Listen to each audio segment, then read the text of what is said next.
اعظم آذربائیجان کے دورے پر ہیں. ہم یہ نہیں کہیں گے کہ یہ کوئی بہت چھوٹا ملک ہے، لیکن ہم بیلاروس، آذربائیجان اور اس قسم کے جو ممالک ہیں ان کے ساتھ ہی بظاہر بات چیت کرتے یا ملاقاتیں کرتے نظر آتے ہیں. مطلب ہم نہ امریکہ، نہ برطانیہ، نہ دوسرے جو بڑے ممالک ہیں ان کی طرف اپروچ کرنے میں یا تو کیا ہماری فورن پالیسی کا فقدان نظر آتا ہے. ہم اس دورے کو بڑا ہائی لائٹ تو کر رہے ہیں کہ اس میں بڑی مفاہمتیں اور یادداشتوں پہ دستخط ہو رہے ہیں، لیکن آپ کے خیال میں پاکستان اسٹریٹجیکلی کہاں سٹینڈ کر رہا ہے سر؟ اگر اس دورے کے اوپر ایک کوئی کامنٹ آپ کر دیں. یہ بڑا ہی امپورٹنٹ کوسچن ہے آپ کا، چونکہ میرا تھوڑا بہت یہ فیلڈ بھی ہے، میں تھنک ٹینک بھی ایک چلاتا ہوں، ریجن کے اوپر خاصی ہماری فوکس بھی ہوتا ہے. دیکھیے پاکستان آئسولیٹ ہو چکا ہوا ہے. جیو اسٹریٹجک جو ہم اپنی امپورٹنس کو بار بار ہائی لائٹ کرتے ہیں، اس کے ہونے کے باوجود بھی ہم لوگ آئسولیٹ ہو چکے ہوئے ہیں اپنی پالیسیز کی وجہ سے. کوئی بھی ملک جو ہے یہ جہاں گیا ہوا ہے یہاں بھی کوئی ڈیموکریسی وغیرہ نہیں ہے، لیکن جو ڈیموکریٹک ورلڈ ہے جن کے ساتھ کہ آپ کو انگیج کرنا چاہیے، وہاں انفارچونیٹلی نہ صرف یہ کہ آپ نے انگیج نہیں کیا، بلکہ ہمارے جو نیبرز ہیں جس کے ساتھ ہم امید کرتے تھے کہ بہتر تعلقات ہم اسٹیبلش کر سکتے ہیں، افغانستان اور ایران، اور ہونا بھی چاہیے تھا بیکاز نیکسٹ ڈور نیبرز ہیں، ان کے ساتھ بھی ہمارے خاص کر افغانستان کے ساتھ اس وقت بہت سیریس قسم کے ایشوز جو ہے نا وہ جنم لے چکے ہوئے ہیں، اور ان کو حل کرنے کی جس طریقے سے کوشش کی جا رہی ہے انفارچونیٹلی وہ کاؤنٹر پروڈکٹیو ہونے کے ساتھ ساتھ میرا خیال ہے فردر ٹینشن جو ہے وہ جنریٹ کرے گا.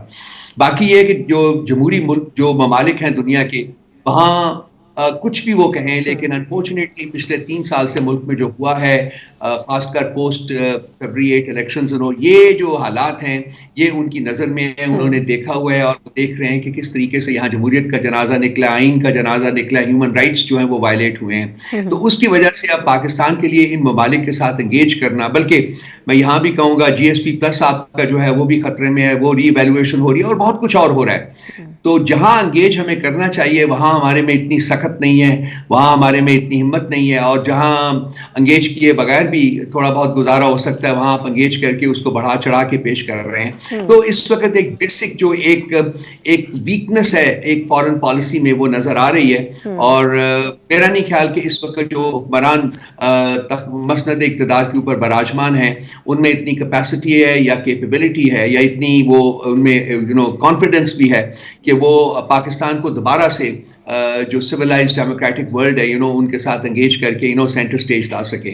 اور یہ کرنا پڑے گا. بہت ایک سیریس قسم کا اس وقت آئسولیشن کا پرابلم ہے وہ پاکستان سفر کر رہا ہے. بالکل. اچھا سر، یہ تو چلے ایک پہلو تھا جو کہ پاکستان کی حکومت کے حوالے سے تھا. اب تھوڑا سا میں پارٹی کے حوالے سے آپ کی جاننا چاہوں گی. یہ خبر آج بڑا گردش کرتی رہی کہ بانی چیئرمین پی ٹی آئی کی طرف سے 2 شخصیات تھی، جس میں سے ایک پہلے بھی کابینہ کا حصہ رہی ہے خیبر پختونخوا میں، تیمور ظفر جھگڑا صاحب اور کامران بنگس صاحب کو کابینہ میں شامل کرنے کے احکامات دیے گئے تھے، لیکن خیبر پختونخوا کے جو سی ایم ہیں انہوں نے اس کو ایکسیپٹ نہیں کیا. وجہ نہیں بتائی گئی، لیکن آپ کو کیا لگتا ہے اس حوالے سے کیا اس پہ مزید کچھ بات چیت کی ضرورت ہے؟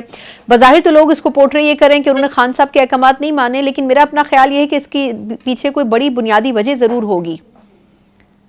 خان صاحب کے احکامات نہ ماننے کا سوال ہی پیدا نہیں ہوتا. ابھی یہ انفارچونیٹلی ایک اسپیٹ آف ڈس انفارمیشن ہے جو کہ پی ٹی آئی کے بارے میں لانچ کی گئی ہے. پچھلے کچھ ہفتوں سے بہت زیادہ شدت سے یہ سامنے آ رہی ہے.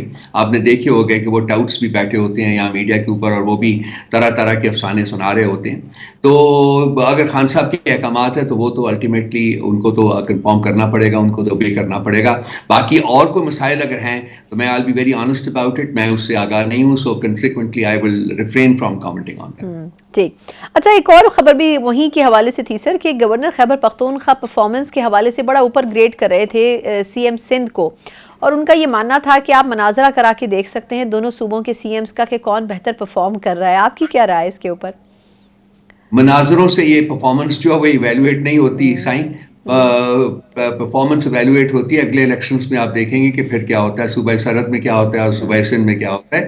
یہ انفارچونیٹلی ہماری جو تھنکنگ ہے وہ روٹڈ نہیں ہے لوگوں کے ایز بینگ دی فائنل آربٹرز، حکمرانوں کے چننے میں بھی اور حکمرانوں کی پرفارمنس کو ایویلویٹ کرنے میں بھی. تو جو یارڈ سٹکس ہیں انہیں کو اوپر ہی رہنے دے. میرا خیال ہے یہاں مناظرے وغیرہ کرنا جو ہے وہ مطلب مسائل کو فردر کمپلیکیٹ کرنا، میری ذاتی رائے میں تو یہ ہے کہ جو ہے آپ الیکشن کرائیں، ہم تو کہتے ہیں کہ جی آپ الیکشن مڈ ٹرم الیکشن کروائیں, آپ 2 مہینے میں 3 مہینے میں الیکشن کرا کے دیکھ لیجئے کہ آپ کہاں کھڑے ہیں, ہم کہاں کھڑے ہیں. درست. اچھا